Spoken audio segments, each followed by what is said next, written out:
Hello बच्चों, last class में हमने ऑप्टिकल आइसोमेरिज्म से रिलेटेड बहुत सारे इंपॉर्टेंट टर्म्स पढ़ा था, लाइक एनेंसोमर्स, डायस्टेरियोमर्स और एक मेसो कंपाउंड के बारे में। तो पहले मैं शॉर्ट में एनेंसोमर, डायस्टेरियोमर्स और मेसो कंपाउंड क्या होता है बता देता हूँ फिर से एक बार। एनेंसोमर्स क्या होता है? तो ऐसे सब्सटेंस जिसका non super impossible mirror images मिलता हो उसे हम लोग एनेंसोमर्स कह देते हैं, ठीक है। और हमेशा एनेंसोमर पेयर्स में पाए जाते हैं। और एनेंसोमेरिक पेयर्स होता है वो ऑप्टिकली एक्टिव होता है, मतलब कोई एक ऑब्जेक्ट है, कोई एक सब्सटेंस है, उसका जो मिरर इमेज होगा वो नॉन सुपर इम्पोसिबल होना चाहिए। और ऐसे पेयर्स को हम लोग एनेंसोमेरिक पेयर या एनेंसोमर्स कहते हैं। और ऐसे में दोनों फॉर्म, जो ऑब्जेक्ट है या जो सब्सटेंस है और जो उसका मिरर इमेज मिल रहा है, वो दोनों के दोनों ऑप्टिकली एक्टिव होते हैं। Second, diastereomers. डायस्टेरियोमर्स को कैसे डिफाइन किया गया था? ऐसे stereo isomers, such stereo isomers which are not mirror images of each other, मतलब कोई भी दो स्टीरियो आइसोमर जो कि एक दूसरे का मिरर इमेज ना हो, इसे हम लोग डायस्टेरियोमर्स कर दिए थे। और लास्ट एक बहुत ही इंपॉर्टेंट मेसो कंपाउंड के बारे में पढ़ा था। मेसो कंपाउंड क्या होता है, किस तरह से मेसो कंपाउंड को डिफाइन करा जा सकता है? तो ऐसे ऑप्टिकली इनएक्टिव कंपाउंड, ठीक है, optically inactive compound which has at least 2 chiral centre, मतलब कोई भी ऑप्टिकली इनएक्टिव कंपाउंड जिसमें एटलीस्ट 2 कायरल सेंटर प्रेजेंट हो। और जो ऑप्टिकली इनएक्टिव होता है वो किस वजह से होता है? Due to the presence of either POS और सीओएस, यानी पीओएस और सीओएस दोनों में से किसी के प्रेजेंस के कारण ऑप्टिकली इनएक्टिव बन जाता है। और 2 से ज्यादा कायरल सेंटर प्रेजेंट होना चाहिए, 2 या 2 से ज्यादा, ठीक है। तो ऐसे कंपाउंड को मेसो कंपाउंड कहते हैं। तो आज हम लोग अपने लेक्चर को स्टार्ट करेंगे एक क्वेश्चन के साथ। क्वेश्चन क्या है? Which of the following is meso compound. मतलब यहाँ पे आपको 5 क्वेश्चंस दिख रहे हैं, इसमें से आपको बताना है कौन सा कंपाउंड मेसो होगा, कौन सा नहीं होगा, ये आपको आइडेंटिफाई करना, ओके। कंडीशन याद रखना है यार, मेसो कंपाउंड के लिए 2 कायरल सेंटर एटलीस्ट होना जरूरी है। और सेकंड कंडीशन है ऑप्टिकली इनएक्टिव होना चाहिए वो फॉर्म, ओके। चलो स्टार्ट करते हैं। पहला पार्ट, यहाँ पे CH3 सबसे पहला तो यार यहाँ कायरल सेंटर प्रेजेंट है या नहीं ये चेक करना होगा अपने को। देखता हूँ, यदि इस कार्बन पे देखूं तो एक H लगा, एक CH3 लगा, एक ये ग्रुप लगा, एक ये ग्रुप लगा है। तो देखो यार चारों ग्रुप आपस में डिफरेंट हो रहा है या नहीं हो रहा है, फर्स्ट ये चेक कर लो। तो यार यहाँ पे देख सकते हो कि यहाँ पे इस कार्बन से चारों ग्रुप जो लगा है ना वो डिफरेंट है। देखो यार यहाँ से CH3, यहाँ से H, फिर यहाँ CH2 और फिर यहाँ पे चारों ग्रुप डिफरेंट दिख गया। मतलब ये कि ये वाला जो कार्बन आइटम है वो कायरल है। सिमिलरली ये कार्बन भी देख सकते हो कायरल है। यहाँ पे भी एक H, एक CH3, फिर इधर वाला ग्रुप, इधर वाला, चारों ग्रुप डिफरेंट है। मतलब कि इस वाले कंपाउंड में 2 कायरल सेंटर प्रेजेंट है, ये तो हमें दिख गया। यदि 2 कायरल सेंटर प्रेजेंट है तो अब हम देखेंगे ये वाला फॉर्म ऑप्टिकली एक्टिव है या इनएक्टिव है। कैसे देखेंगे ऑप्टिकली एक्टिव और इनएक्टिव? जस्ट यार आपको पीओएस और सीओएस चेक करना। यदि पीओएस एग्जिस्ट कर जाए या फिर सीओएस उसमें पाया जाए तो ऐसे केस में वो ऑप्टिकली इनएक्टिव हो जाता है। दोनों में से कोई एक भी हो, चेक करते हैं यार। यहाँ पे आप सबसे पहले आप एक ऐसा प्लेन मान सकते हो इस दोनों के बीच से जो जा रहा हो, ये CH3 किस तरह से प्लेन की ओर बाहर आ रहा है, ये भी CH3 प्लेन के बाहर आ रहा है, टुवर्ड्स द व्यूअर है। तो यदि हमें ये प्लेन मान के काटूं तो इसके अबाउट क्या हो जाएगा, ये CH3 CH3 आपस में मिरर इमेज हो जाएगा। मतलब ये कि इस वाले मॉलिक्यूल में पीओएस एग्जिस्ट कर रहा है। और यदि पीओएस एग्जिस्ट कर रहा है तो ये वाला फॉर्म क्या हो जाएगा, ऑप्टिकली इनएक्टिव। मतलब yes, this one is meso form. क्यों? It is optically inactive due to the presence of POS and it has 2 chiral center. Clear ये चीज? सेकंड एग्जांपल पे आ जाओ यार, खुद से आप देख सकते हो तुम लोग। ये पहला तो यार कायरल सेंटर होना चाहिए, चेक करो कायरल सेंटर है या नहीं है। यस, कायरल सेंटर है, ये भी और ये भी कायरल सेंटर है। सेकंड अपने को क्या चेक करना है, ऑप्टिकली इनएक्टिव। ऑप्टिकली इनएक्टिव के लिए क्या करना है, POS और COS देख लो यार। यदि ये मैं प्लेन काट दूं इस तरह से, इसको प्लेन मानकर, तो ये CH3 आपस में मिरर इमेज हुआ या नहीं हुआ? यस हुआ। मतलब ये फॉर्म भी ऑप्टिकली इनएक्टिव होगा। मतलब ये भी एक मेसो कंपाउंड है। क्लियर है ना? थर्ड वाले एग्जांपल पे आ जाओ। सबसे पहला काम होता है यार कायरल सेंटर चेक करना। कायरल सेंटर है या नहीं, चलो चेक करता हूं यार। यहाँ पे C के साथ H, यहाँ पे CH3। अब हम लोग थर्ड और फोर्थ ग्रुप को देखेंगे, वो आपस में डिफरेंट है या नहीं। दोनों ग्रुप आपस में तो डिफरेंट हो गया, थर्ड एंड फोर्थ ग्रुप पे आपस में डिफरेंट होना चाहिए। यही अपने को चेक करना है। लास्ट चेक करते हैं। यहाँ पे CH2 कोई बात नहीं, CH2 अगेन कोई बात नहीं, यहाँ पे CH और फिर से ये ग्रुप। मतलब क्या देख रहे हो यहाँ पे third and fourth group identical हो गया है। समझ रहे हो कैसे आइडेंटिकल हो गया? देख लो CH2 CH फिर ये ग्रुप CH2 CH फिर, मतलब इधर से चलो यार, इधर से चलो, तुम्हें सेम ग्रुपिंग मिल रहा है।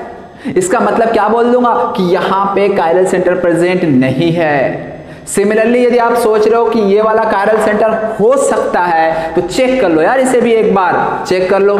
यहाँ पे H, यहाँ पे C2H5, फिर इधर से हमने चला, इधर से चला, क्या लग रहा है बताओ यार तुम लोग, क्या कायरल सेंटर होगा ये? नहीं, कायरल सेंटर यहाँ है ही नहीं प्रेजेंट। यदि कायरल सेंटर प्रेजेंट ही नहीं है तो फिर हम आगे ऑप्टिकल देखेंगे ही नहीं। क्या हो गया ये वाला form? Meso form, sorry meso होगा नहीं होगा, क्यों? एटलीस्ट 2 कायरल सेंटर होना, यहाँ तो 0 कायरल सेंटर प्रेजेंट है, इसलिए मैं क्या कह दूंगा, this one is not chiral centre, sorry this one is not meso compound. समझे? और इसमें कोई, अच्छा इसमें मैं पूछूं POS COS एग्जिस्ट कर रहा है? यस, इसमें POS एग्जिस्ट कर रहा है। कैसे एग्जिस्ट कर रहा है? यानी ये जो C2H5 है ना, ये CH2 CH3 है, इसी को मानते हुए एक प्लेन मान लो, तो इधर वाला हाफ एक दूसरे का मिरर इमेज हो जाएगा और इस तरह से इसमें POS आ जाएगा और ये ऑप्टिकली इनएक्टिव बन जाएगा। बाय द वे ये क्या दिख गया आपको? यहाँ पे कोई भी कायरल सेंटर प्रेजेंट नहीं है, तो आप डायरेक्ट भी कर सकते हो कि ये क्या है, ऑप्टिकल आइसोमेरिज्म शो करेगा ही नहीं, समझे? और ऑप्टिकली इनएक्टिव भी होगा। ठीक है, थर्ड हो गया। फोर्थ पे आ जाओ, इस वाले एग्जांपल पे आप क्या देखोगे? सेंटर ऑफ सिमेट्री देख सकते हो ना? बिल्कुल देख सकते हो यार। सबसे पहले यार ये तो आइडेंटिकल दिख गया, और कायरल सेंटर ये नहीं है, चेक कर लो एक बार तो देख लेते हैं। यहाँ पे एक H एक M और इधर से चलो, दोनों ग्रुप आपस में डिफरेंट, मतलब ये भी कायरल सेंटर प्रेजेंट है, यहाँ पे भी कायरल सेंटर प्रेजेंट है, और साथ ही साथ सेंटर ऑफ सिमेट्री एग्जिस्ट कर रहा है। तो कायरल सेंटर है प्लस सेंटर ऑफ सिमेट्री है, मतलब कि ये मेसो कंपाउंड होगा। क्लियर है ये चीज? चलो यार फिफ्थ वाले एग्जांपल पे आते हैं। सबसे पहले तो यार कायरल सेंटर प्रेजेंट है या नहीं ये चेक करो। तो यहाँ पे देख सकते हो, बहुत ही इजीली दिख जाएगा आप लोगों को। यहाँ पे एक ग्रुप, 2 ग्रुप, तीसरा है, चौथा है मी, तो यहाँ पे 2 कायरल सेंटर प्रेजेंट होगा। इसके अलावा यदि नाइट्रोजन देखा जाए, नाइट्रोजन के पास भी लोन पेयर है और ये भी कायरल सेंटर होगा। तो इस तरह से क्या बोल सकता मैं, कायरल सेंटर तो 1 2 3 4 कायरल सेंटर होगा, ये कार्बन कायरल सेंटर नहीं होगा। तो कायरल सेंटर तो है 4 कायरल सेंटर है, हमें तो 2 से ही मतलब है, तो 4 कायरल सेंटर प्रेजेंट है। अब देखना है अपने को इसमें POS और COS एग्जिस्ट कर रहा है या नहीं, चेक करते हैं। COS दिख रहा है सेंटर ऑफ सिमेट्री यहाँ पे। इस तरह कंपाउंड का ऑलरेडी एग्जांपल हम पहले भी ले चुके हैं, तो इसलिए यहाँ पे COS अगेन एग्जिस्ट कर रहा है, और यदि COS एग्जिस्ट कर रहा है तो प्लेन ऑप्टिकली इनएक्टिव बन चुका है। ये COS आ गया ना, ऑप्टिकली इनएक्टिव, और यदि ऑप्टिकली इनएक्टिव हो गया विथ 2 कायरल सेंटर, क्या बोल दूंगा इसे? मेसो कंपाउंड बोल दूंगा। समझ में आ रहा? तो इस तरह से यार आपसे सवाल पूछ दिया जाए कि कोई कंपाउंड मेसो कंपाउंड होगा नहीं होगा, तो किस तरह से आपको चेक करना है, ये चीज अब आपको क्लियर हो गया होगा। ठीक है, तो अब हम लोग नेक्स्ट टॉपिक पे आते हैं। फिलहाल के लिए आप इसे नोट कर लो। नेक्स्ट देखो यार, बहुत ही इंपॉर्टेंट टॉपिक पढ़ने वाले हैं, और नेक्स्ट जो हमारा टॉपिक है वो है RS कॉन्फ़िगरेशन। तो पहले यार हेडिंग डाल लो RS कॉन्फ़िगरेशन। जैसा कि यार ज्योमेट्रिकल आइसोमेरिज्म में हमने EZ कॉन्फ़िगरेशन के बारे में पढ़ा था। EZ कॉन्फ़िगरेशन याद है, जहां हमने कुछ प्रायोरिटी ऑर्डर के बारे में पढ़ा था, और वही प्रायोरिटी ऑर्डर यहाँ भी काम आने वाला है। इसलिए मैंने वहाँ ज्योमेट्रिकल आइसोमेरिज्म में बता दिया था कि ये जो प्रायोरिटी ऑर्डर है आपको ऑप्टिकल में दोबारा यूज में आने वाला है। तो इसलिए यार यदि कोई बच्चे को प्रायोरिटी ऑर्डर याद नहीं है तो पहले आप जाके ज्योमेट्रिकल आइसोमेरिज्म में प्रायोरिटी ऑर्डर सीख ले, उसके बाद यार ये आपको RS कॉन्फ़िगरेशन समझ में आने वाला है, क्योंकि फिर मैं यहाँ पे वही चीज़ को रिपीट नहीं करने वाला हूँ। ठीक है, तो चलो यार फर्स्ट आप लोग लिख लो RS कॉन्फ़िगरेशन। ये जस्ट क्या है? कॉन्फ़िगरेशन है। जैसे हम लोग EZ नेमिंग करते थे ना किसी आइटम को, उसी तरह से यहाँ पे हम लोग RS कॉन्फ़िगरेशन यूज करते हैं। और R और S कॉन्फ़िगरेशन जो है ना, हम लोग किसी भी कायरल सेंटर के लिए यूज करते हैं, ये इंपॉर्टेंट है, किसी भी कायरल सेंटर के लिए यूज करते हैं RS कॉन्फ़िगरेशन। ठीक है, तो सबसे पहले यार RS कॉन्फ़िगरेशन, यहाँ पे R और S का फुल फॉर्म मैं लिख देता हूँ, ऐसे कोई इसका मतलब है नहीं। R रेक्टस होता है और S जो होता है वो सिनिस्टर होता है। तो ये रेक्टस सिस्टर से कोई मतलब अपने को है नहीं, ठीक है ना, फॉर्मेलिटी के लिए मैंने लिख दिया, तुम लोग भी लिख लेना। अब बात आती है कि यार RS कॉन्फ़िगरेशन किसी भी कायरल सेंटर पे हम चेक करते कैसे हैं, इस चीज को अपने को जानना है और बहुत जरूरी भी है। ठीक है, तो देखो इसमें कुछ रूल्स बनाए गए हैं, उस रूल्स के अकॉर्डिंग हमें किसी कायरल सेंटर को नेमिंग करना पड़ता है R और S। तो रूल्स क्या होता है, मैं रूल्स आपको बता दूंगा, कुछ एग्जाम्पल्स करा दूंगा, जिससे कि आप आसानी से देखकर बता सको किसी भी कायरल सेंटर का कॉन्फ़िगरेशन क्या है, R या S में से। ओके, तो मैं एक बहुत ही सिंपल से एग्जांपल से स्टार्ट करता हूं। मान लो यार हमारे पास कोई कंपाउंड है, देखो इसमें 2 केस में मैं स्टडी करूंगा। फर्स्ट जो है प्रायोरिटी ऑर्डर याद होना चाहिए हर एक बच्चे को। इसमें हमें दो केस वन हमारा रहेगा when fourth priority group is on vertical line, when fourth priority group is on vertical line. Vertical line का मतलब क्या है, जैसे मान लो यार यहाँ पे H है, यहाँ पे OH है, COH है, यहाँ पे मान लो CH3 लिख दिया। ओके, तो fourth priority group vertical line का मतलब ये जो लाइन दिख रहा है ना, ये वर्टिकल लाइन है और ये क्या है, हॉरिजॉन्टल लाइन है। ओके, तो अब यदि फोर्थ प्रायोरिटी ग्रुप चेक करते हैं, फोर्थ प्रायोरिटी ग्रुप कौन है, चेक कैसे किया जाता है याद है? दो यार पहले बता देता हूं मैं। फर्स्ट आपको चेक करना होता है जो इस कायरल सेंटर से अटैच एटम है ना, उसको देखना होता है और उसका एटॉमिक नंबर के अकॉर्डिंग हम बताते हैं प्रायोरिटी क्या होगा। जिसका एटॉमिक नंबर ज़्यादा उसको प्रायोरिटी फर्स्ट, जिसका एटॉमिक नंबर कम उसको प्रायोरिटी 2 मिलता है।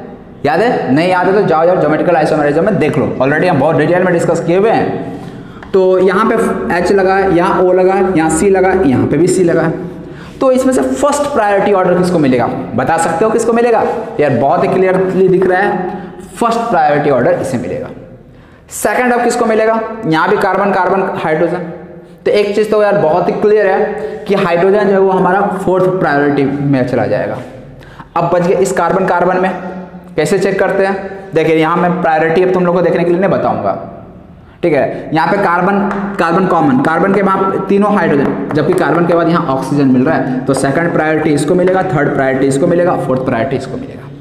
अब देखो यार रूल क्या कहता है, रूल ध्यान से सुन लो। यदि fourth priority group vertical line में है, वर्टिकल लाइन यही है ना, फोर्थ प्रायोरिटी यहाँ हो या यहाँ, ऊपर या नीचे दोनों में से कहीं भी हो, वर्टिकल लाइन में होना चाहिए। तो ऐसे केस में if fourth priority group is on vertical line, तो यदि हम 1 2 3 यानी अपने को चलना है 1 से 2, 2 से 3, यदि 1 से 2 से 3 यदि चलते हैं और यदि ये डायरेक्शन क्लॉकवाइज है, तो ऐसे में हम उसे R फॉर्म कह देंगे। कॉन्फ़िगरेशन क्या हो जाएगा उस कार्बन का?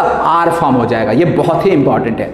और यदि मैं 1 से 2 से 3 चलता हूं और ये यदि एंटी क्लॉकवाइज, ये यार याद रखना, क्लॉकवाइज और ये एंटी क्लॉकवाइज का शॉर्ट फॉर्म है। ओके, तो ये कौन सा फॉर्म मिल जाएगा? S फॉर्म मिल जाएगा यदि एंटी क्लॉकवाइज मिलता है तो। देख ले यार, कभी दिक्कत हो R ऐसे लिखते हैं ना, मतलब पहले हमारा हाथ ऐसे चलता है, अब जैसे भी तुम लोग R लिखते हो, और S ऐसे लिखते हैं ना, ये एंटी क्लॉकवाइज, समझ रहे हो? मतलब समझाने के लिए अब जैसे भी तुम लोग याद रख लेना, यदि 1 2 3 क्लॉकवाइज मिलता है R form, 1 2 3 anti clockwise S form. ठीक है, जब लिखते देखो एंटी क्लॉकवाइज में हमारा हाथ स्टार्ट होना चलना, और R फॉर्म जब लिखते हैं तो क्लॉकवाइज में चलता है। ये याद रखना, मान लो कहीं कंफ्यूजन हो जाए इसलिए। तो हाँ चलो बताओ यार इसका कॉन्फ़िगरेशन क्या होगा। तो अब देखो फोर्थ प्रायोरिटी ग्रुप को भूल जाओ, फोर्थ प्रायोरिटी ग्रुप कहाँ पे हमें कोई मतलब नहीं। हाँ बस हम ये देखना था fourth priority group vertical line पे लगा हुआ है या नहीं है। तो यहाँ पे देखें, हाँ यार लगा हुआ है fourth priority group vertical line पे। 1 2 3 चलो, 1 यहाँ है, 2 यहाँ है, 3 है, तो ऐसा चले ना। यदि ऐसा चले कौन सा डायरेक्शन बता सकते हो? R फॉर्म, क्लॉकवाइज है ना, देख रहे हो घड़ी की सुई की दिशा में, टिक टिक टिक, या कौन सा फॉर्म हो गया? R form. समझ में आया किस तरह से चेक करना होता है RS कॉन्फ़िगरेशन यदि fourth priority group vertical line पे है तो। चलो यार एक और छोटा सा एग्जांपल लेते हैं, ये भी आपको बताना है।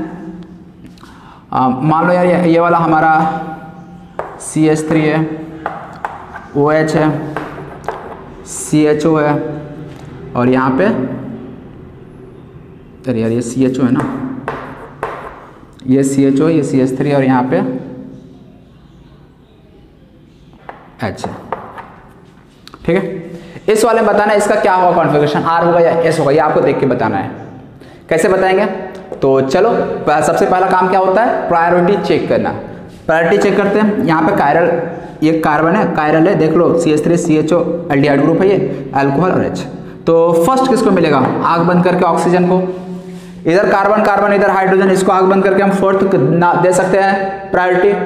अब बच गए ये दोनों, तो यहाँ पे C के साथ H है, यहाँ पे CHO, CHO को लिखूंगा तो कैसे लिखूंगा? ऐसा लिखूंगा ना। तो सेकंड एटम में से कार्बन के बाद हाइड्रोजन मिलेगा, इसमें से H और O में से हम किसको पहले कंसीडर करेंगे? O को, हायर प्रायोरिटी को कंसीडर करते हैं। C के बाद सेकंड एटम हाइड्रोजन भी है और ऑक्सीजन भी है। और यदि तुमने अच्छे से याद हो, यदि डबल बॉन्ड और ट्रिपल बॉन्ड दिख जाए तो उसको हम लोग ऐसा लिख देते थे, और एक रियल होता था, एक इमेजिनरी ऑक्सीजन होगा। रियल वाले को CH3 से वैलेंसी सेटिस्फाई करेंगे और इमेजिनरी वाले को H से वैलेंसी सेटिस्फाई करेंगे। ये सब ऑलरेडी यार प्रायोरिटी रूल में बताया है तुम लोगों को। तो यहाँ पे सेकंड आइटम देखा जाए तो H, O और O मिल रहा है। तो जिसमें से सेकंड आइटम में हम लोग सबसे पहले किसको प्रायोरिटी देंगे, किसको कंसीडर करेंगे सेकंड आइटम पे? H को, O को, O को। तो डेफिनेटली इस O को कंसीडर करेंगे। फिर हमारा सेकंड आइटम O ही बनेगा, फिर H बनेगा जब ये दोनों खत्म हो जाएगा। तो फिलहाल यहाँ पे कार्बन के बाद तो हाइड्रोजन ही हमें मिलने वाला है, तीनों का तीनों हाइड्रोजन। तो कोई भी एक हाइड्रोजन हम लेंगे, लेकिन यहाँ पे ऑक्सीजन। प्रायोरिटी किसको मिल जाएगा? ऑक्सीजन को। मतलब फर्स्ट तो ये हो गया, सेकंड ये हो जाएगा, थर्ड ये हो जाएगा और फोर्थ हमारा यहाँ पे लगा। अगेन चलो यार 1 से 2 से 3। तो देखो यार 1 से 2 से 3 जाना है, पता चला 1 से ऐसा चल दिया, ये गलत हो जाएगा। आपको 1 के बाद 2 जाना है, 2 के बाद 3 जाना है। तो चलो चलते हैं, 1 से गए 2, 2 के बाद गए 3। डायरेक्शन क्या मिला? क्या मिला? क्लॉकवाइज। दिख गया? यदि क्लॉकवाइज मिला तो इसका कॉन्फ़िगरेशन क्या हो जाएगा? R। समझ में आ रहा है किस तरह से अपने को कॉन्फ़िगरेशन लिखना है? बस प्रायोरिटी रूल यार देखने आना चाहिए। और ये चीज़ आपको ध्यान में होना चाहिए कि fourth priority group vertical line पे है, तो 1 2 3 क्लॉकवाइज, 1 2 3 एंटी क्लॉकवाइज, तो S क्लॉकवाइज, तो R फॉर्म। समझे? चलो इसी में और थोड़ा बड़ा बड़ा स्ट्रक्चर हम कर देते हैं।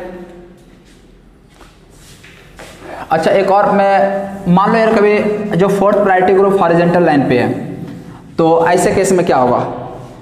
यदि अभी तो वर्टिकल लाइन पे था ना फोर्थ प्रायोरिटी ग्रुप, यदि fourth priority group horizontal line पे रहा, तो ऐसे केस में फिर हम किस तरह से बताएंगे R और S फॉर्म? तो इसलिए केस 2 अब हम लोग लिख देते हैं, case 2 when fourth priority group is on horizontal line. ये रूल याद रखना इंपॉर्टेंट है, बहुत इंपॉर्टेंट है। When fourth priority group is on horizontal line.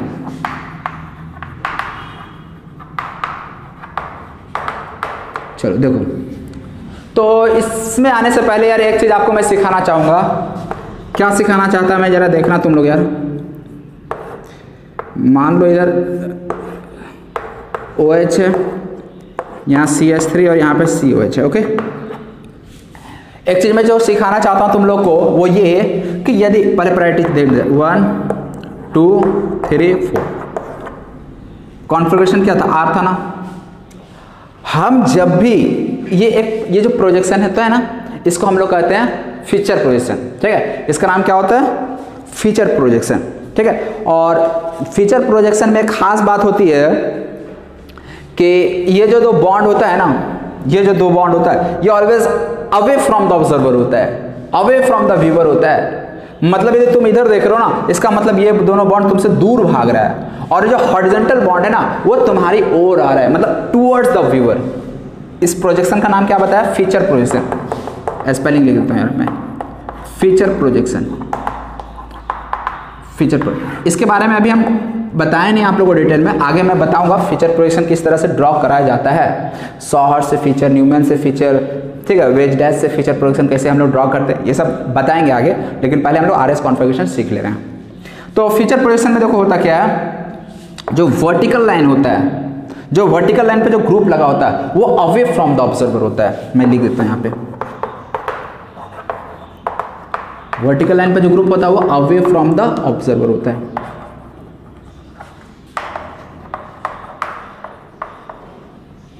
और जो हॉरिजॉन्टल लाइन होता है, हॉरिजॉन्टल लाइन पे जो ग्रुप लगा है वो क्या होता है? Towards the observer, towards the observer.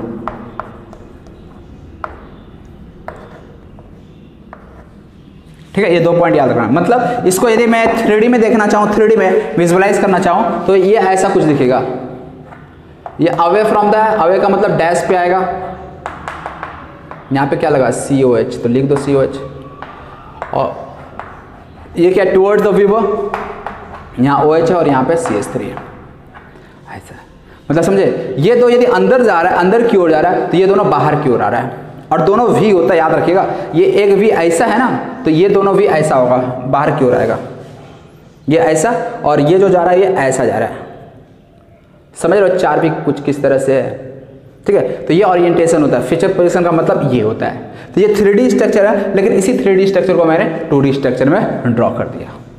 समझे किस तरह से ड्रॉ किया जाता है?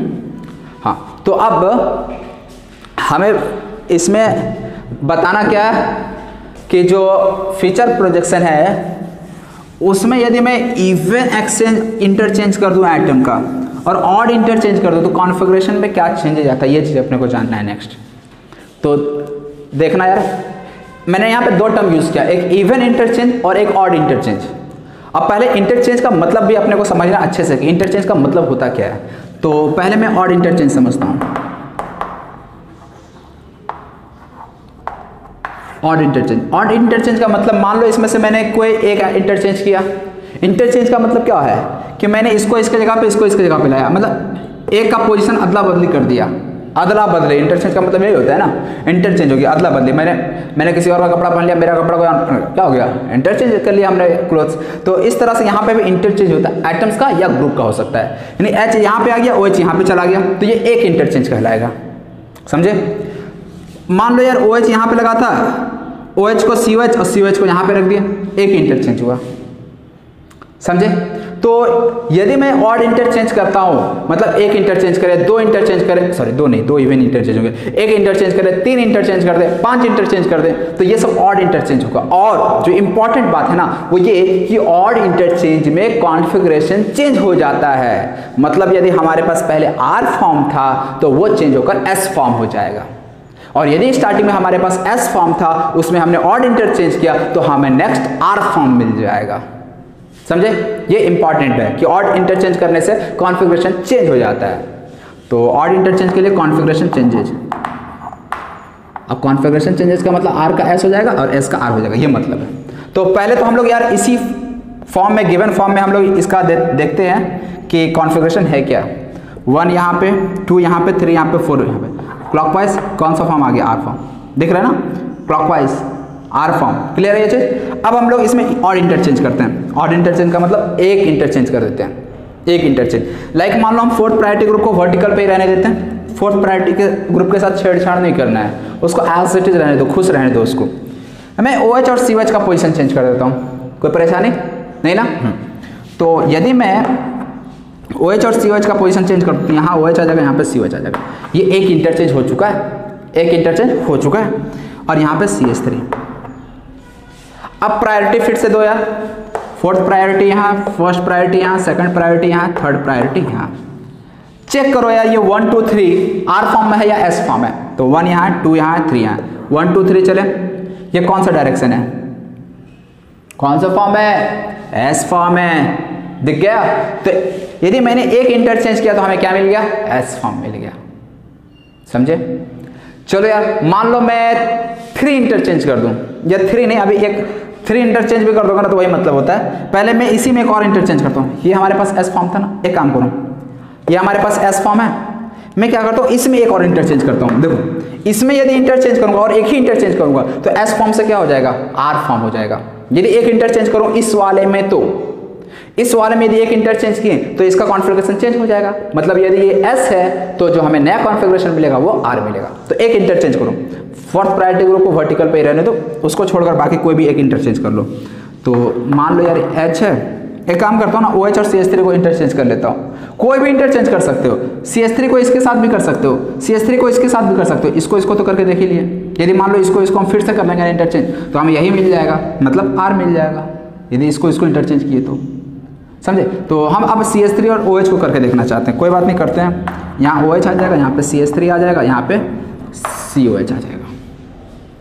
ठीक है, अब देखते कॉन्फ़िगरेशन यहाँ क्या आएगा। आना क्या चाहिए? ए से तो वो आर फॉर्म आना चाहिए। क्यों? क्योंकि हमने इस वाले में एक इंटरचेंज किया, इस वाले में एक इंटरचेंज किया तो इसका कॉन्फ़िगरेशन चेंज होगा, यानी यहाँ एस है तो वो आर हो जाएगा, ये मतलब है। चेक करते हैं आर हो रहा है या नहीं हो रहा है। 1 2 3 4 कॉन्फ़िगरेशन देखो यार, 1 2 3 क्या मिला हमें? R form. ये तो हम बताना चाह रहे हैं कि यदि किसी कंपाउंड में हम ऑड इंटरचेंज करें, 1 इंटरचेंज करें, 3 इंटरचेंज करें, 5 इंटरचेंज करें तो कॉन्फ़िगरेशन कॉन्फ़िगरेशन चेंजेस, मतलब R2S एंड S2R। क्लियर है जी? तो इंटरचेंज का मतलब समझे? जैसे मान लो मैं क्या करता हूँ, फिर से मैं प्रूव कर दे रहा हूँ, फिर से इस वाले में एक इंटरचेंज करता हूँ, इस वाले में एक इंटरचेंज करता हूँ, ध्यान देना। इस वाले में मैं यदि एक इंटरचेंज करूँ तो कैसे करूँगा, मान लो यार यहाँ H है, यहाँ CH3 है, ये OH को इधर ले आओ, COH को इधर ले चले जाओ। इस वाले में मैंने एक इंटरचेंज किया, केवल इसको इंटरचेंज किया, तो एक ही इंटरचेंज कहलाया, ये एक ही इंटरचेंज है। इसको एज इट इज अपने जगह पे रहने दिया, मैंने केवल इसको चेंज किया, तो एक इंटरचेंज हुआ। कॉन्फ़िगरेशन यदि R है तो ये क्या आना चाहिए, S आना चाहिए। चेक करते हैं S आता है या नहीं आता है। फर्स्ट इसको, सेकंड इसको, थर्ड इसको, फोर्थ प्रायोरिटी ग्रुप यदि वर्टिकल लाइन पे है तो 1 2 3 clockwise, 1 2 3 anticlockwise, then S। 1 2 3 clockwise के लिए R, 1 2 3 एंटी क्लॉकवाइज के लिए S। ये दोनों कब, जब fourth priority group vertical line पे हो। यदि फोर्थ प्रायोरिटी ग्रुप हॉरिजॉन्टल पे आ जाएगा ना तो जस्ट उल्टा हो जाएगा, 1 2 3 R फॉर्म आ जाएगा, 1 2 3 एंटी क्लॉकवाइज रहा तो ये S फॉर्म आ जाएगा, ये R फॉर्म, उल्टा हो जाता है कंडीशन। तो उस पर भी हम आएंगे, अभी हम लोग अभी केवल केस 1 पे ही स्टडी कर रहे हैं। अच्छा, अभी हॉरिजॉन्टल लाइन का भी बता नहीं रहे, अभी तुम लोग को केवल इंटरचेंज का मतलब समझा रहे हैं, ठीक है ना। तो 1 2 3 देख लो यार, कौन सा फॉर्म है 1 2 3, ऐसे चले ना, S फॉर्म, यहाँ R था, यहाँ S, एक इंटरचेंज किए थे ना इस वाले में, हमें मिलना भी चाहिए था दूसरा S फॉर्म मिलना चाहिए, मिला S फॉर्म। तो समझे, तो ये बहुत ही इंपॉर्टेंट आप लोगों के लिए हो गया कि यदि कभी ऑड इंटरचेंज करते हैं तो ऐसे में जो कॉन्फ़िगरेशन है वो चेंज हो जाता है, ठीक है। अब यदि मान लो हम किसी कंपाउंड में इवन इंटरचेंज करते हैं तो कॉन्फ़िगरेशन पे क्या इफेक्ट पड़ता है वो चीज़ को अभी देख लेते हैं।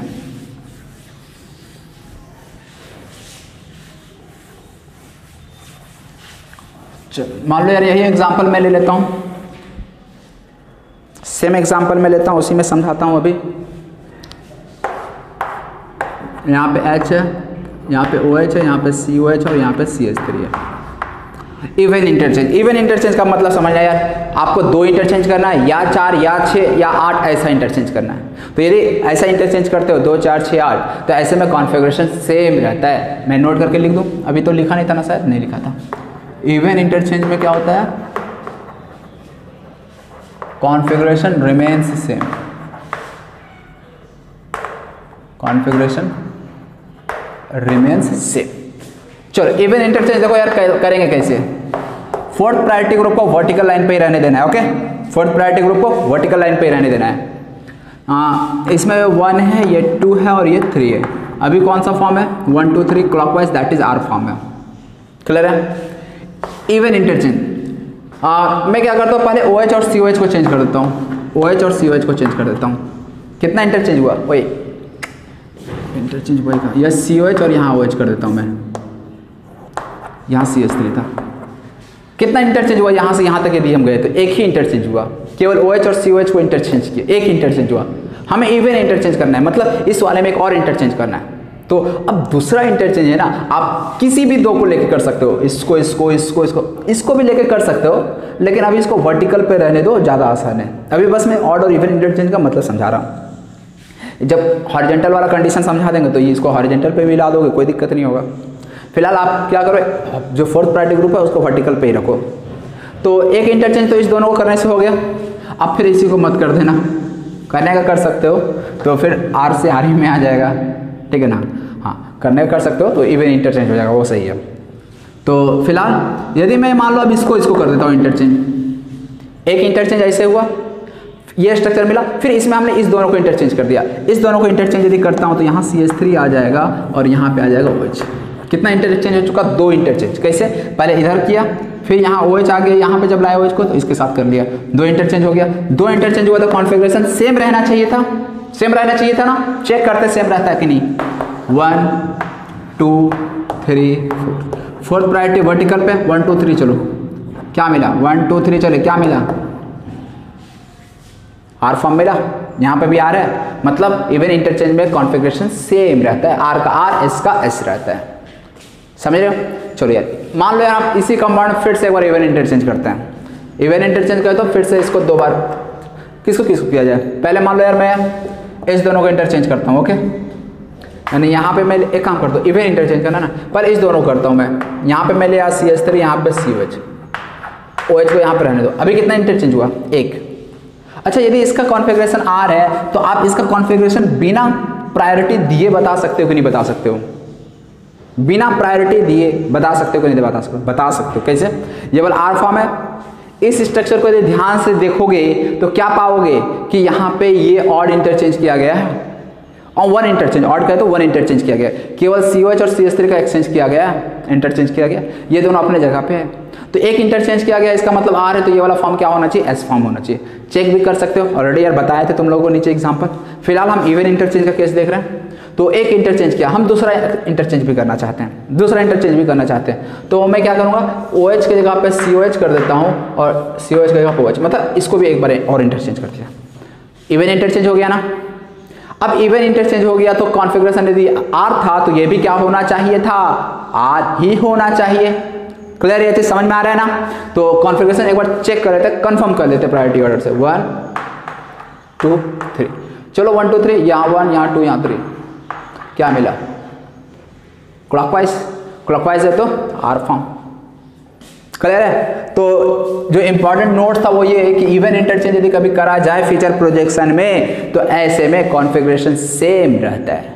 यदि ऑड इंटरचेंज किया जाए तो कॉन्फ़िगरेशन चेंज हो जाता है। समझे ये चीज? तो अब हम लोग केस 2 पे चलते हैं। यदि फोर्थ प्रायोरिटी ग्रुप यदि वर्टिकल की जगह पे यदि कभी हॉरिजॉन्टल लाइन पे आ जाए तो ऐसे केस में हम क्या करेंगे? ठीक है, तो चलो यार मैं यहीं पे बता देता हूँ। केस 2, वहाँ से केस 2 हटा देना, केस 2 फिर से लिख लेना। When fourth priority group is on horizontal line,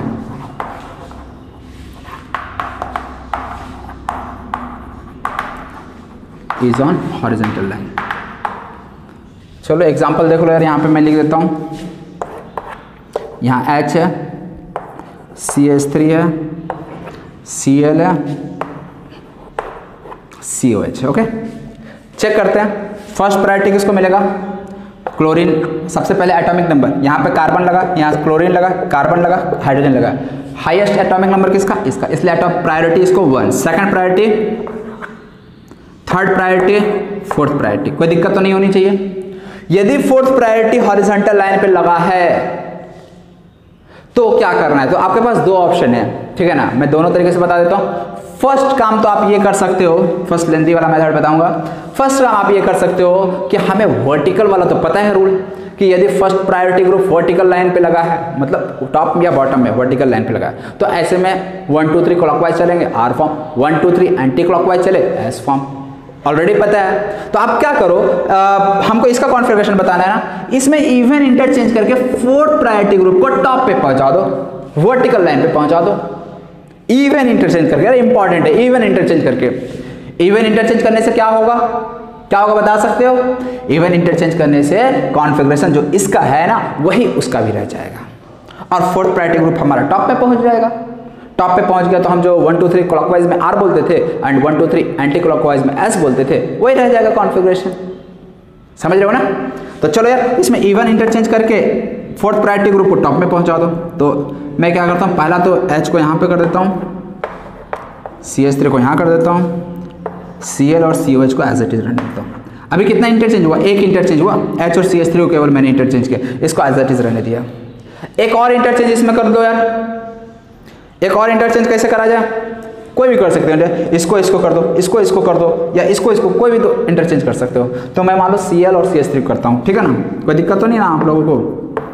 दिक्कत हो तो तुम लोग अपने अकॉर्डिंग करो, जिसको भी करना चाहते हो, लेकिन ये फोर्थ प्रायोरिटी ग्रुप को यहीं पे रहने देना, ठीक है ना? इसको कुछ मत करना। हाँ, करने का ये भी कर सकते हो, H को नीचे ले आओ, COH को ऊपर ले चले जाओ, तो ये भी एक तुम्हारा क्या बोलते हैं, यदि ये दोनों को भी कर रहे हो चेंज तो दो इंटरचेंज हो जाएगा, कोई दिक्कत नहीं, वैसे भी कर सकते हो। तो अब यहाँ पे देख रहे हो कि ये वाला जो स्ट्रक्चर है ना, इस वाले को इवन इंटरचेंज करने से बना है। समझ में आ रहा है ये चीज? इस वाले में इवन इंटरचेंज करके ये स्ट्रक्चर मिला है। अब यहाँ पे हम देख सकते हैं first, second, third, fourth. Fourth priority group vertical पे है, यदि वर्टिकल पे तो 1 2 3 चलो, क्या मिला? R form. मतलब ये वाला फॉर्म क्या है? आर। इसका मतलब ये भी क्या रहा हुआ? आर। क्यों? क्योंकि ये वाला इवन इंटरचेंज से मिला है, तो इसका जो कॉन्फ़िगरेशन है वही कॉन्फ़िगरेशन इसका भी रहना चाहिए। तो ये तो एक तरीका हो गया कि यदि कभी fourth priority group horizontal line पे लगा है, इधर या इधर कहीं भी हो सकता है, यदि हॉरिजॉन्टल लाइन पे लगा है तो ऐसे केस में आप क्या करोगे? इवन इंटरचेंज करके उसको वर्टिकल लाइन पे लाओगे, उसके बाद कॉन्फ़िगरेशन देख लेना। जो कॉन्फ़िगरेशन नया स्ट्रक्चर का होगा वही आपका ओरिजिनल स्ट्रक्चर का भी होगा। एक तो तरीका ये हो गया, लेंथी तरीका हो गया। शॉर्टकट में आपको क्या क्या कर सकते हो जल्दी में, आप क्या करो, फोर्थ प्रायोरिटी ग्रुप को हॉरिजॉन्टल लाइन पे ही रहने दो, फोर्थ ग्रुप को हॉरिजॉन्टल लाइन पे रहने दो, और 1 2 3 आप चलो। यदि मान लो 1 2 3 चलने पे क्लॉकवाइज आर फॉर्म आ रहा है तो आप जस्ट उसको उल्टा कर दो। क्या कर दो, जस्ट उल्टा ऑपोजिट कर दो, समझना। फिलहाल यहाँ पे अभी हम आर नहीं लिखेंगे। 1 2 3 चलो, fourth priority group horizontal line में है ना, 1 2 3 चलो, 1 2 3 ये कौन सा फॉर्म आया था, ये कौन सा, एस है ना, यदि एंटी क्लॉकवाइज चल रहे तो एस है ना। लेकिन fourth priority group horizontal line पे लगा है तो ऐसे में जस्ट इसको भी उल्टा कर दो, यानी एस का यहाँ आर कर दो। मतलब हमें इवन इंटरचेंज करने की जरूरत है ही नहीं, अपने को सिंपली क्या कर रहा है, फोर्थ प्रायोरिटी ग्रुप हॉरिजॉन्टल पे ना उसको एज इट इज रहने दे यार, उसको आराम करने दे। आप क्या करो 1 2 3 देख लो, यदि आर फॉर्म आ रहा है तो आप जस्ट उसका उल्टा कर दो, एस फॉर्म आंसर लिख दो। यदि 1 2 3 एस फॉर्म आ रहा है तो आप क्या करो, आर फॉर्म कर दो, यदि हॉरिजॉन्टल पोजीशन पे लगाए तो। और दूसरा ऑप्शन आपके पास ये भी है कि भाई इवन इंटरचेंज करके वर्टिकल लाइन पे लाओ, फिर 1 2 3 देख लो। उतना करने की क्या जरूरत है, डायरेक्ट अपने को पता है ना, हॉरिजॉन्टल लाइन में रहने दो, 1 2 3 देखो, यदि आर आ रहा है तो एस लिख दो, एस आ रहा है तो आर लिख दो, बस। बहुत आसान है। तो ये तो हो गया यार बिल्कुल बेसिक्स, ठीक है। अब मान लो यहाँ अभी हम लोग जो भी एग्जांपल देख रहे हैं उसमें एक ही कायरल सेंटर लगा हुआ है। अब बहुत बार ऐसे भी कंपाउंड आते हैं, एक ही कंपाउंड में यार 2 2 3 3 कायरल सेंटर प्रेजेंट होंगे, तो ऐसे केस में हम लोग हर एक कायरल सेंटर का कॉन्फ़िगरेशन डिसाइड करना होता है। मान लो एक बड़ा सा ऐसा कॉन्फ़िगरेशन दे दिए, 1 2 3 कायरल सेंटर, आपको इस पे भी कॉन्फ़िगरेशन बताना है, इस पे भी बताना है, इस पे भी बताना है। जितना कायरल सेंटर होगा उस सबका अपना अपना कॉन्फ़िगरेशन होगा, ठीक है ना। मतलब हर एक का आर एस जो भी हो, दो में से कोई एक होगा, आर या एस, तो वो आपको चेक करके बताना है, ठीक है। तो अब हम लोग इस तरह के मतलब कंपाउंड में देख रहे थे आर एस किस तरह से चेक करते हैं। तो आप लोग यार पहले नोट कर लो यार ये सब चीज़, हाँ नोट करके यहाँ पे मैं लिख दे रहा हूँ। फोर्थ प्रायोरिटी ग्रुप हॉरिजॉन्टल में तो एक तो यार इवन इंटरचेंज करके वर्टिकल लाइन पे लिया, उसके बाद क्या करना है, उसके बाद 1 2 3 यदि क्लॉकवाइज आ रहा है तो आर कह देंगे, एंटी क्लॉकवाइज आ रहा है तो एस कह देंगे। दूसरा तरीका क्या है, फोर्थ प्रायोरिटी ग्रुप को हॉरिजॉन्टल लाइन पे ही रहने दो, यदि 1 2 3 क्लॉकवाइज आ रहा है तो उसको हम एस फॉर्म बोल देंगे, समझे। तो ऐसा लगता है व्हेन, तो ऐसा कर देता हूँ ना, when fourth priority group is on horizontal line then, मतलब इसी के आगे कंटिन्यू हो रहा है हमारा लाइन। यदि फोर्थ प्रायोरिटी ग्रुप यदि हॉरिजॉन्टल लाइन पे है तो क्या करना है, 1 2 3 यदि क्लॉकवाइज आ रहा है तो अब हम आर फॉर्म नहीं बोलेंगे, अब हम बोल देंगे एस फॉर्म, और एस कॉन्फ़िगरेशन हो जाएगा। और यदि 1 2 3 एंटी क्लॉकवाइज आ रहा है तो अब हम एस फॉर्म नहीं बोल के क्या बोल देंगे, उसको आर फॉर्म बोल देंगे, समझे। समझ रहे हो ना, 1 2 3 क्लॉकवाइज है तो एस फॉर्म, 1 2 3 एंटी क्लॉकवाइज है तो आर फॉर्म बोल देंगे। क्लियर है ये चीज़।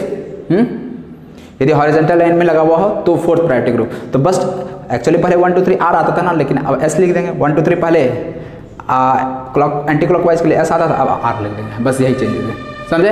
तो बहुत ही सिंपल है। अब हम लोग देख लेते हैं यार एक से ज़्यादा कायरल सेंटर लगे हो तो ऐसे में हम लोग कैसे चेक करेंगे कॉन्फ़िगरेशन। नोट कर लो आप लोग।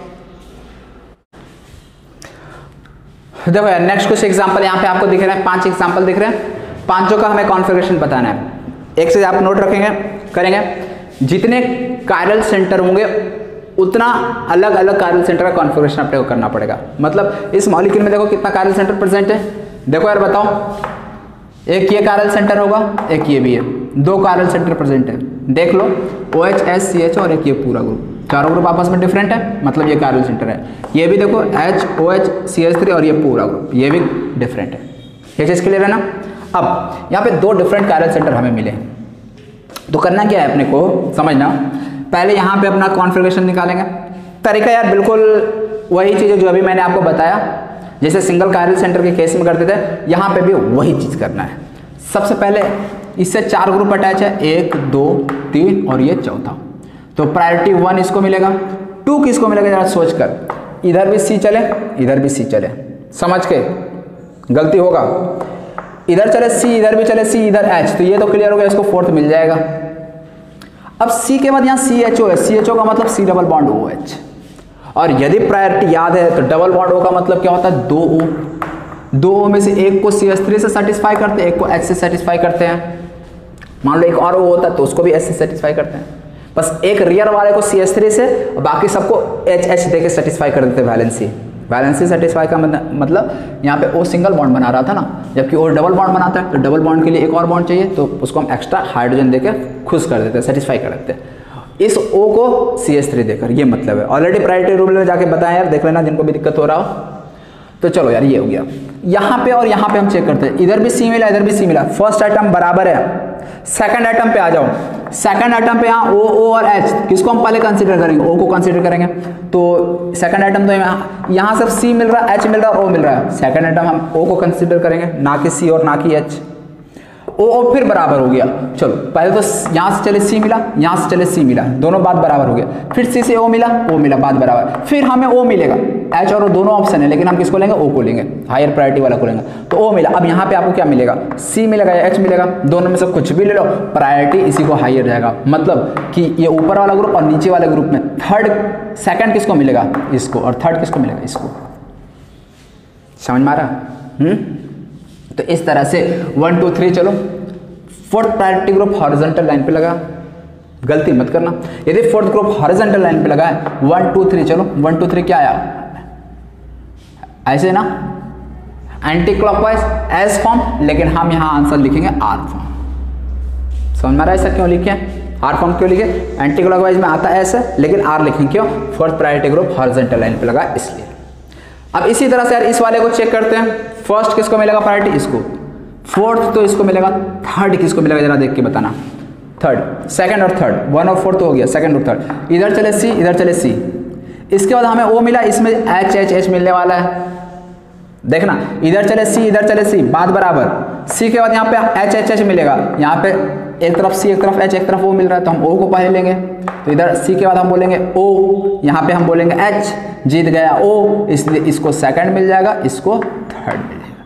तो चलो यार 1 2 3 1 2 3 1 2 3 S क्या लिखेंगे? R। समझ में आर एस कॉन्फ़िगरेशन किस तरह से चेक करते हैं? क्लियर है ये चीज? हाँ। अब बहुत बार क्या होता है, आपको कोई मॉलिक्यूल बताकर आपको कॉन्फ़िगरेशन बताना रहता है, मतलब IUPAC नेमिंग टाइप का क्वेश्चन पूछ दिया जाता है। तो यदि मैं मान लो एक काम करता हूँ, थोड़ा कचरा हो गया, ये भी R है और ये भी R फॉर्म है, ठीक है? तुम लोग फेयर कर लेना, मैं इसको थोड़ा अच्छे से कर दे रहा हूँ।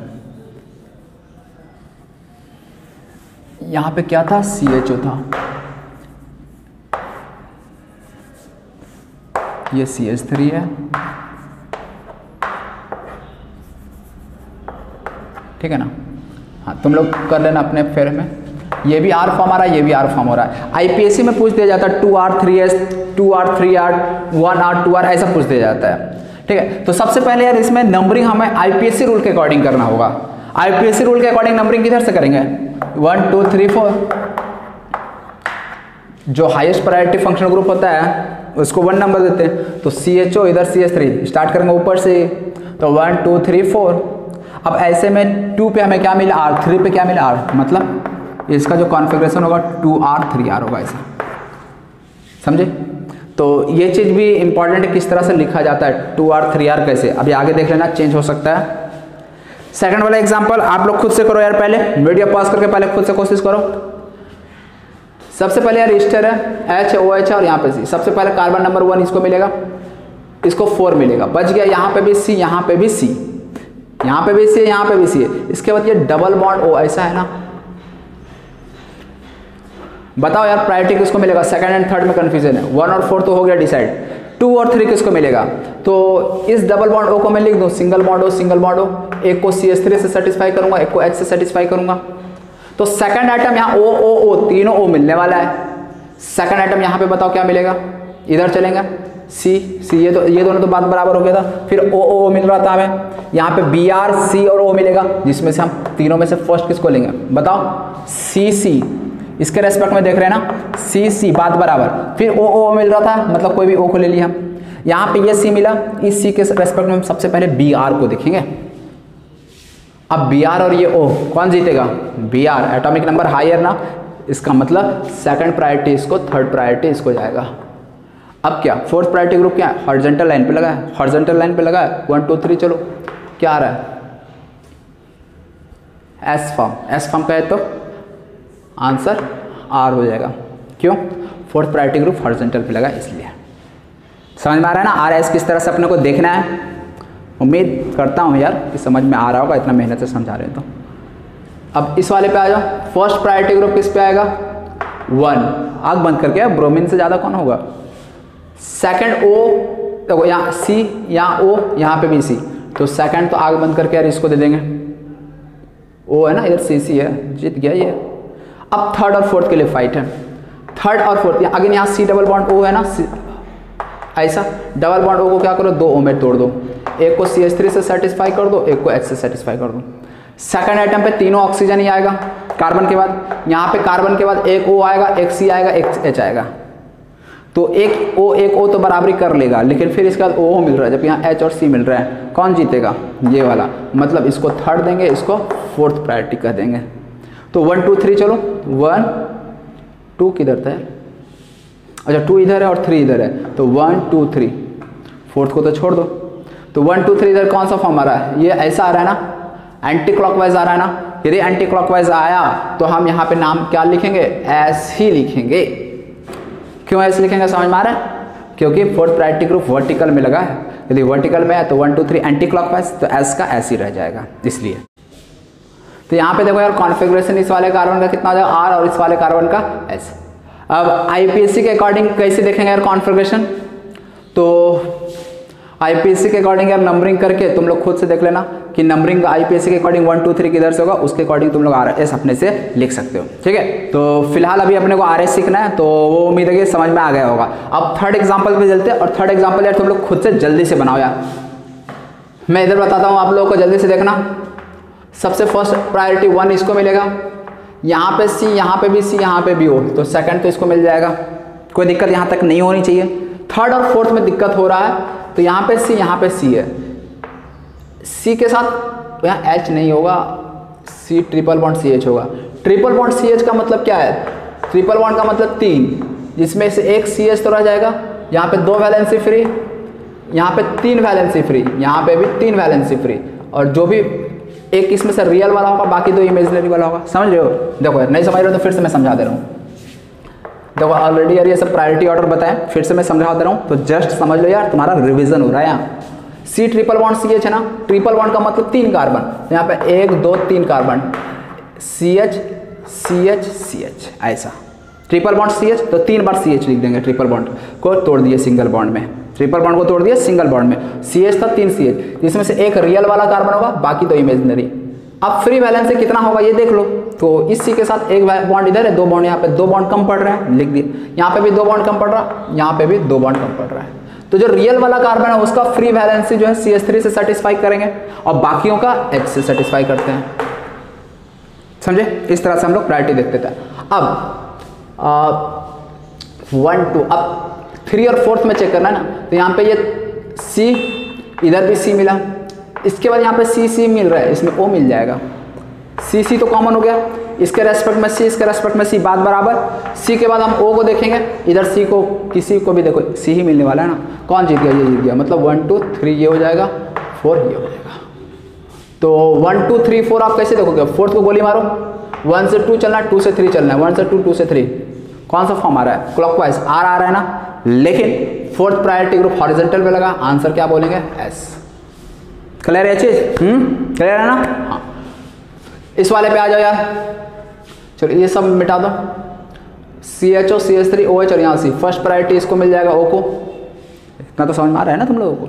सेकंड प्रायोरिटी देख यार, C इधर भी मिलेगा, C इधर भी मिलेगा, लेकिन C के बाद Br देखेंगे, इधर हमको O देखना पड़ेगा, CHO का मतलब यार ये है, तो O देखेंगे, और यहाँ देखो C के बाद ये C बात बराबर, इसके रेस्पेक्ट में C बात बराबर। C के बाद हम इधर Br को देखेंगे, इधर हम O को देखेंगे, C के बाद कौन जीत गया, Br वाला जीत गया, मतलब 1 के बाद 2 इसको मिल जाएगा, 3 इसको, 4 इसको, 4 इसको क्यों, C के बाद HH है, इसमें तो O है, इधर तो Br था, तो ऐसे जीत गया, समझे। तो फोर्थ प्रायोरिटी ग्रुप का है, डाउनवर्ड है ना, वर्टिकल पे फोर्थ प्रायोरिटी ग्रुप है, 1 2 3 चलो क्या मिल रहा है, ऐसा, मतलब एंटी क्लॉकवाइज है, तो हाँ आंसर S। समझ मारा, दोनों फॉर्म S, यहाँ RS वहाँ RR, क्लियर है? किस तरह से देखना है, समझ में आ रहा है ना? अब उम्मीद है यार तुम लोगों को धीरे धीरे क्लियर हो गया होगा। बस और बस आपको प्रायोरिटी देखने आना चाहिए, बस यही चीज़ है, बाकी बहुत ही आसान है। 2 क्वेश्चन है ये दोनों आपके लिए, जल्दी से बनाओ यार तुम लोग। इधर मैं बनाता हूँ 1। अब देखो इसको 4th मिल जाएगा कैसे यार, अब ये तुम लोग देख लेना, मैं जल्द देखो थोड़ा मतलब बता दे रहा हूँ, अब इतना मेरे को बेसिक्स बताने की ज़रूरत नहीं है। यहाँ पे सी, यहाँ पे भी सी, फिर सी के बाद इधर बी आर मिल जाएगा, सी के बाद हमें ओ मिल जाएगा, तो सेकंड इसको मिल जाएगा, थर्ड इसको मिल जाएगा, और यहाँ पे सी के साथ एच एच लगा तो ये 4th मिल जाएगा। समझ रहे हो ना कैसे कैसे कर रहे हैं? ये कार्बन था, देख लो यार फिर से, ये कार्बन था, सबसे पहले तो ओ, सी के साथ सी, फिर सी, इधर भी सी लगा हुआ है, तो सी पहला आइटम सी, ओ, सी और सी, इसमें से ओ हमारा हाईएस्ट प्रायोरिटी इसलिए इसको 1 मिल गया। अब बच गया सी, सी और फिर से सी, सी सी सी, कोई बात नहीं, अगले आइटम पे आएंगे। तो इसमें तो सारा का सारा हाइड्रोजन है, इसमें हमारा ऑक्सीजन दिख रहा है, इसमें सी के बाद बी आर दिख रहा है, तो ये वाला हो गया सेकंड प्रायोरिटी, बी आर मिल रहा है हाईएस्ट एटॉमिक नंबर, फिर थर्ड इसको, 4th इसको, यहाँ एच एच एच लगा, यहाँ पे ओ लगा सी के साथ, तो 1 2 3, 1 इधर है, 2 इधर है, 3 इधर है, क्या मिला R, 4th priority group vertical line पे, तो आर का ये आर ही रह जाएगा। समझ में आ रहा है ना? इधर बता दो यार। चलो अब ये सब नंबरिंग मिटा देता हूँ, ठीक है ना, ये सब तुम लोग खुद से कर लेना। यहाँ पे बता दो यार जरा बच्चों, बी आर को 1 मिल जाएगा, सी एल को 2 मिल जाएगा। अब यहाँ पे चलेंगे तो सी, और यहाँ पे भी चलेंगे सी, सी के बाद यहाँ पे क्या मिल रहा, ओ, कैसे कैसे देखें, यहाँ पे बी आर, यहाँ पे सी आर, 1 2 तो इधर हो गया। अब इधर और इधर देखना ना, ऊपर और नीचे देखना है, तो यहाँ पे मिला सी, यहाँ पे भी मिला सी, बात बराबर, फिर ओ एच मिला, ये भी ओ एच मिला बराबर, ओ एच जो बराबर दिख रहा है उसको माइनस करो, फिर सी एच 3 और सी ओ एच मिलेगा।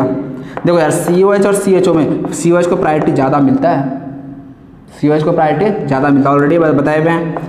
तो 1 2 हो गया, तो 3 इसको मिल जाएगा, 4th इस वाले को मिल जाएगा, तो 1 के बाद 2 के बाद 3 ये ऊपर में है ना, तो चलो 1 से 2, 2 से 3, चलो क्या मिला, क्लॉकवाइज मिला, तो यहाँ आर आना चाहिए, और कौन सा फॉर्म आएगा, आर ही आएगा, क्यों, क्योंकि एच जो है वो नीचे लगा हुआ है वर्टिकल पे, सॉरी, अच्छा इसको देख रहे हैं ना, 4th प्रायोरिटी ग्रुप कहाँ आ रहा है, नीचे आ रहा है ना, ऐसा इस लाइन पे आ रहा है ना, वर्टिकल लाइन पे 4th आ रहा है ना, 3rd यहाँ आ रहा था, 1 यहाँ 2, तो इस तरह से 4th यदि वर्टिकल पे लगा है तो 1 2 3 क्लॉकवाइज आर का आर ही रह जाएगा। समझ रहे हो? चलो इस वाले पे आ जाओ, यहाँ पे क्या लगा हुआ था, ओ एच लगा हुआ था, फर्स्ट तो इसी को मिल जाएगा ओ, एच है, इसको 4th नाम दे दो यार, सी एच, और यहाँ पे बी आर, देखो यार यहाँ पे 3rd मिल जाए, सॉरी इसको 2nd मिल जाएगा, इसको 3rd मिल जाएगा, क्यों, सी सी बात बराबर, लेकिन सी के बाद बी आर दिख जाएगा, यहाँ पे सी के बाद हमें ओ एच दिखने वाला है, समझे, तो 3rd ये, सॉरी 2nd ये, 3rd ये, तो 1 2 3, चलो 1 से 2, 2 से 3, चलो आर फॉर्म दिख रहा है, लेकिन आंसर हो जाएगा एस, क्यों, 4th priority group horizontal line पे लगा इसलिए। तो इस तरह से आर आर एस हो गया कॉन्फ़िगरेशन इसका। समझ रहे हो? चलो लास्ट एग्जांपल पे आ जाओ यार, लास्ट एग्जांपल इस वाले पे सबसे पहले 1 इसको, 4th इसको, अब यहाँ पे चलो सी, यहाँ पे भी चले सी, सी सी बात बराबर, लेकिन इसके बाद बी आर दिखेगा, यहाँ पे आपको C double bond O H, पहले बी आर फिर एच 4th प्रायोरिटी, यहाँ पे चले सी, यहाँ पे चले सी, थोड़ा देखना, सी के बाद यहाँ पे आपको क्या मिलने वाला है, सी, देखो ये इसके रेस्पेक्ट में देखना, ये सी बात बराबर, फिर सी के बाद बी आर, यहाँ ओ, कौन जीत गया, ये जीत गया, मतलब 2nd इसको मिलेगा, 3rd इसको मिलेगा। चलो 1 2 3, 1 2 3 क्या मिला, आर, लेकिन आंसर हो जाएगा एस, क्यों, 4th प्रायोरिटी हॉरिजॉन्टल पे। चलो अब इस वाले को देखो, फर्स्ट इसको, 2nd इसको, 3rd हमें देखना है, तो इसके रेस्पेक्ट में देखना है, सी सी बात बराबर, बी आर और एच बराबर हो गया, यहाँ पे अच्छा थोड़ा सा यहाँ पे देखो यार, थोड़ा यहाँ पे ध्यान देना, ये इंपॉर्टेंट एग्जांपल है, स्टार मार्क कर लेना, इंपॉर्टेंट है और समझना। यहाँ पे हमने क्या देखा, अरे यार इस कायरल सेंटर को अपन को चेक करना है, तो बी आर और यहाँ पे एच, यदि मैं ऊपर वाला ग्रुप देखूं, चलो ये एस फॉर्म है, ऊपर वाला यहाँ पे सी एच ओ लगा हुआ है, ओके, यहाँ पे सी एच ओ लगा हुआ है, एच लगा और यहाँ पे बी आर लगा है। यदि मैं इसके रेस्पेक्ट में ये वाला नीचे वाला ग्रुप देखूं, H B R C H O, मतलब इसके रेस्पेक्ट में ऊपर और नीचे वाला ग्रुप जो है वो सेम है। समझना, ये 1 और ये 2 तो ठीक है, ये दोनों ग्रुप डिफरेंट है, लेकिन ऊपर वाला ग्रुप और नीचे वाला ग्रुप आपको आइडेंटिकल दिख रहा है, मतलब ये कायरल सेंटर दिख रहा है क्या? कायरल सेंटर नहीं है। अब बात आती है कि सही में कायरल सेंटर नहीं है या फिर कायरल सेंटर है, ये इंपॉर्टेंट हो जाता है। तो अब इस चीज़ को थोड़ा समझते हैं और देखते हैं कि यार ये कायरल सेंटर है या नहीं। कैसे कंफर्म करेंगे अभी बताऊंगा मैं। अभी आप केवल स्ट्रक्चर को देख कर नहीं बोल सकते हो कायरल सेंटर है या नहीं। हो सकता है, जरा सोचना, हो सकता है ये वाला एस फॉर्म आ गया ना, हो सकता है नीचे वाला आर फॉर्म आ जाए। यदि ये एस और ये आर फॉर्म आ जाएगा तो क्या दोनों ग्रुप आइडेंटिकल कहलाएगा? देखने में आइडेंटिकल लग रहा है, ये पूरा ग्रुप जो है ना, ये वाला पूरा ग्रुप और ये नीचे वाला ग्रुप, इस कार्बन पे भी CH-Br-CHO, यहाँ पे भी CH-Br-CHO ही है, ग्रुप बिल्कुल आइडेंटिकल है। लेकिन हो सकता है ऊपर वाला जो है ऑप्टिकली एक्टिव है, नीचे भी ऑप्टिकली एक्टिव है, ये एस फॉर्म में हो सकता है आर फॉर्म आ जाए। यदि एस और आर आ जाए तो दोनों ग्रुप डिफरेंट आ गए, तो ऐसे में ये वाला भी जो सेंटर है ना, ये भी कायरल सेंटर कहला जाएगा, समझे? और यदि मान लो ये एस है, ये भी एस आ गया, तो ऐसे में ये कायरल सेंटर नहीं होगा, ठीक। तो चल उससे पहले इसको हम लोग कॉन्फ़िगरेशन नाम देने से पहले हम लोग इस पे आते हैं और इसका कॉन्फ़िगरेशन चेक करते हैं पहले 1 4 सी के साथ इधर इसके रेस्पेक्ट में देखेंगे ना, सी इधर भी सी के बाद Br, यहाँ CHO, इसको मिल जाएगा सेकंड, इसको मिल जाएगा थर्ड, समझे? अब 1 2 और 3 चलो, तो 1 2 3 चले तो क्या मिला? एस फॉर्म, ये 1 2 3 एस फॉर्म, एंटी क्लॉकवाइज है ना, एस फॉर्म, लेकिन फोर्थ प्रायोरिटी ग्रुप हॉरिजॉन्टल पे लगा है, तो हम इसको क्या कह देंगे? आर फॉर्म कह देंगे। और यदि ये वाला फॉर्म आर आ गया, समझ लो, यहाँ पे लिख देता हूँ मैं, ये वाला फॉर्म आर आ गया और ये वाला फॉर्म एस आ गया, मतलब अब ये जो था एटम, ये क्या हो गया? कायरल सेंटर हो गया। क्या हो गया? कायरल सेंटर हो गया। और इसका अब हम लोग कॉन्फ़िगरेशन क्या लिखेंगे? अब हम प्रायोरिटी कैसे चेक करें यार? फंस गए अब तो हम। प्रायोरिटी 1 2, ऊपर वाला ग्रुप नीचे वाला ग्रुप जो भी चलो, C Br, इसमें भी Br, इसमें CHO, इसमें भी CHO, इसमें H, इसमें भी H। कैसे प्रायोरिटी देखिए इस दोनों में, ऊपर नीचे वाले ग्रुप में। तो याद रखना यार, प्रायोरिटी में मैंने लिखाया था priority of R greater than S। अब यार याद होनी चाहिए आप लोगों को, मैंने लिखवाया था वहाँ पे, जाके नोट कर low priority of R greater than S। तो इस तरह से अब यदि R का प्रायोरिटी ज़्यादा है, मतलब ये हो जाएगा, ये फर्स्ट था, ये सेकंड थोड़ा ना होगा, ये फोर्थ हो जाएगा बीच वाले पे, ये सेकंड हो जाएगा हमारा, सॉरी ये वाला सेकंड हो जाएगा और ये वाला हो जाएगा थर्ड। अब 1 2 3 चलो, तो 1 2 3 चले, क्या मिला? आर ना, और फोर्थ प्रायोरिटी हॉरिजॉन्टल पे, तो इसको हम लोग एस कह देंगे। मतलब ये बीच वाला का कॉन्फ़िगरेशन क्या हो गया? एस हो गया, समझे? तो इस तरह से आप केवल ग्रुप आइडेंटिकल होने से नहीं हो जाता, वहाँ पे आपको देखना पड़ेगा कि यदि ग्रुप आइडेंटिकल भी हो गया तो आपको देखना पड़ेगा ऊपर का कॉन्फ़िगरेशन, नीचे का कॉन्फ़िगरेशन। यदि दोनों एस हो जाता तब तो ये कायरल रहता ही नहीं सेंटर, फिर इसका कॉन्फ़िगरेशन लिखने का भी ज़रूरत नहीं था। लेकिन ऊपर एस नीचे आर, इसलिए कायरल सेंटर हो गया, और इसलिए फिर ऐसे में हम इसे कॉन्फ़िगरेशन। और ये रूल याद मतलब रखिएगा, प्रायोरिटी रूल में आर का प्रायोरिटी जो होता है वो एस से ग्रेटर होता है, ठीक है। तो इसके बाद अब हम लोग नेक्स्ट क्लास में आगे स्टडी करेंगे। हम लोग को और भी आर एस यदि वेज डैश फॉर्म में दिया है तो उसको हम लोग आर एस कॉन्फ़िगरेशन किस तरह से लिखते हैं ये सब भी जानना है अपने को, तो वो सब अभी नेक्स्ट क्लास में, ठीक है। अभी के लिए हम लोग लेक्चर को यहीं पे एंड करते हैं, ठीक है। अभी आप लोगों के छुट्टी, आप लोग अब एक बार जरूर रिवाइज कर लेना, और प्रायोरिटी ग्रुप जो ज्योमेट्रिकल आइसोमेरिज्म में पढ़ाए थे ना उसको एक बार और रिवाइज कर लेना, ताकि यार ये सब छोटी छोटी चीज़ों में दिक्कत ना आ जाए। और प्रायोरिटी यदि तुम लोग डिसाइड कर लेते हो ना, तो मुझे नहीं लगता कि फिर आपको डिफिकल्टी जानी चाहिए।